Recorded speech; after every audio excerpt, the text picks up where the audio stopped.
This scene, the volatile rendezvous with the Imperial contact Lieutenant Gorn, functions as a brutal stress test for the entire Aldhani operation.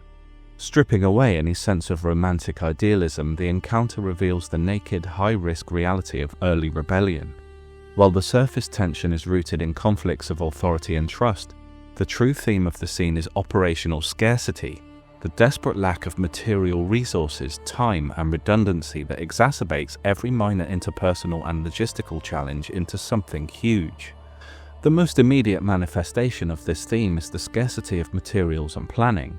Gorn's bitter complaint, "We don't even have enough comms as it is," and the revelation that the team must scavenge his belt and gloves to complete Cassian's uniform, underscore the mission's financial and logistical fragility.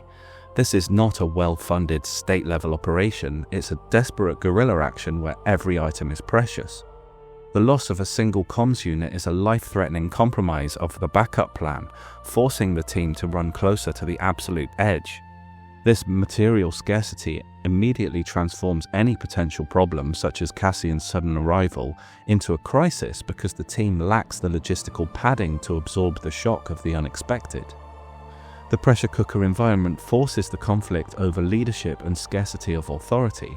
Gorn, risking his life within the Imperial structure, demands consultation. Vel's sharp retort, "It's not a vote," is the definitive answer. Vel rejects consensus out of necessity. When resources are critically scarce, efficiency and compartmentalization become priorities. As Taramin points out, they're even losing daylight. There simply isn't time for a discussion. Vel's absolute authority, rooted in Luthen Rail's centralized, unseen command structure, is the only way to ensure the mission does not collapse under the weight of internal dissent and mounting external pressure. Her lack of time forces a hardline discipline that brooks no argument.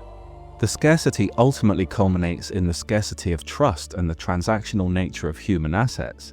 Cassian, initially viewed as a liability, is coldly redefined by Vel as a logistical necessity. "We need another hand, and you know it. Clem is our backup." This statement frames Cassian not as a comrade or recruit, but as fungible resource, a body necessary to execute a demanding operation. The transactional view of life is directly linked to the scarcity of commitment. When the pool of dedicated high-risk rebels is small, anyone capable of holding a gun or following an order must be deployed, overriding legitimate concerns about vetting and loyalty. Even Vel's position as the leader is a sign of how slim the pickings were. She seems to be doing a fine job in a tough situation. I'm not dissing her ability. But she can identify Luthen, so she's not the first choice for high-risk field work, and it's not ideal for someone's first command to be something this complex, hard and important. Luthen no doubt would have preferred someone more suitable, but his talent options must have been scarce. Gorn's existential fear, "Someone I've never met who suddenly got my neck in their hands," is a justifiable response to this reality, and Cassian's response of "I know how that feels" is ironically the only moment of solidarity within this team in the whole scene.